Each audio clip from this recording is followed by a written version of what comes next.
Bonjour, mesdames et messieurs, je me présente, mon nom est Gilles Morand.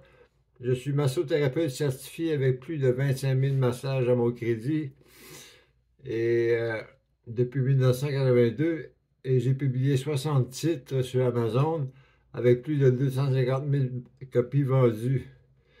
Sur le plan personnel, suite à mes expériences de nature psychologique, je m'identifie comme un des retransmetteurs des idées, travaux et écrits de Timothée Lévy, la traduction française, il faut s'entendre, euh, avec approbation officielle de la succession Feutic-Strauss de Timothée Lévy, en particulier son fils Zach. De là l'idée de faire une capsule sur sa traduction livre-guide de Psychedelic Experience du bon docteur Lévy. À travers ce livre, l'objectif premier de cette transmission est de sensibiliser tous les expérimentateurs avec les substances psychédéliques. Trop de gens utilisent diverses substances à la recherche d'une sensation, d'une émotion et d'une expérience ultrasensorielle, sans connaître les règles de base garantes d'une expérience agréable, incroyable, bienfaisante et surtout évolutive pour votre mieux-être. Comme le proposait constamment le docteur Lévy, un simple guide d'instruction est essentiel et primordial à la bonne pratique neuropsychologique. Alors, précision, l'expérience psychédélique n'est pas recommandée ici comme une prescription pour tous et chacun. Il en va à chacun d'utiliser les outils qui lui conviennent afin de naviguer paisiblement dans le maelstrom de la vie. Ainsi, sans prétention, je vous propose une façon d'aborder en toute liberté et en toute conscience l'expérience psychédélique. Le tout confortablement inspiré des prescriptions de base du Dr Lévy qui résumait le tout à travers une règle de 3, dosage, set, c'est-à-dire préparation, setting, c'est-à-dire environnement. Alors, pour ce qui est du dosage, dans toute chose de la vie, le dosage est important. Toutefois, toute substance n'est pas bonne à prendre lorsqu'on souhaite s'aventurer dans une expérience psychédélique. Il me semble donc évident, dans tout esprit scientifique logique, d'établir un tableau des différentes substances compatibles ou non avec l'expérience recherchée, à la manière du tableau des éléments périodiques. Il nous faut donc, d'entrée de jeu, différencier les substances que l'on absorbe en fonction des effets qu'elles produisent sur notre organisme, principalement notre cerveau, cet ordinateur ultime et le plus complexe que la nature a produit. Comme le suggérait Dr. Tim et plusieurs autres chercheurs dans le domaine, il y a des substances de nature terrestre dont les propriétés euphoriques créent une dépendance physique. Cocaïne, morphine et désormais autres substances chimiques créées en laboratoire qui ne servent à rien d'autre que de se détruire soi-même.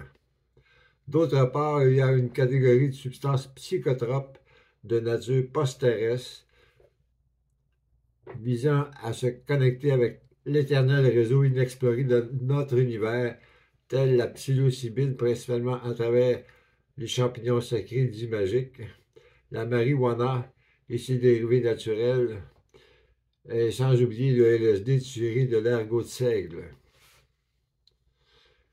Il nous faut avant tout être sûr de la provenance et de la façon saine de les utiliser. On ne se propulse pas aveuglément dans l'espace intérieur sans préparation. L'internaute n'est en fait qu'un astronaute en quête de découverte pour son avancement. Mais l'expérience devrait être vécue sous contrôle pour s'assurer un décollage-détachement de la gravité, l'orbite en zéro gravité et la réintégration en atmosphère terrestre. 7. La préparation. Une expérience psychédélique ne s'improvise pas. Il ne s'agit pas d'ingérer une substance en attendant un résultat magique. Il s'agit d'une expérience profonde visant à remodeler notre façon habituelle de concevoir notre univers. Une préparation réfléchie demande qu'on soit bien entouré de gens et d'expériences en la matière qui nous accompagneront tout au long du voyage, comme les astronautes le sont avec les équipes de soutien sur Terre avant, pendant et après. Setting, environnement. Le choix de l'endroit où se tiendra l'expérience est primordial. Le lieu, le décor, l'ambiance se doivent d'être en tout temps réconfortants.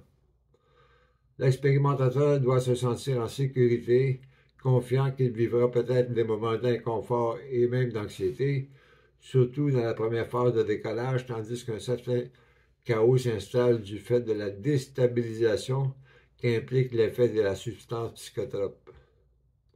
Les astronautes vivent le même effet antigravitationnel.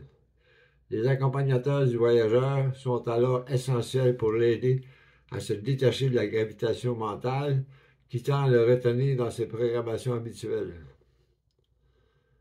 Une fois atteint le tas zéro gravité, l'internaute commence à naviguer dans un univers où tout prend une forme inexplicable, une réalité nouvelle qu'il n'a jamais atteint et qu'il ne soupçonnait pas comme étant si grandiose et infinie, son être profond.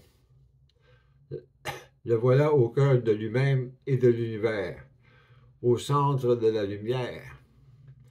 L'expérience mystique. L'expérience psychédélique se veut une exploration intime de notre perception de l'univers. Un moment unique où le voyageur communique avec la vie à travers son extraordinaire moyen de communication, son cerveau et toute la programmation qu'il possède. Mais au-delà de la logique, l'expérience le transporte habituellement vers une constatation inévitable, l'illumination.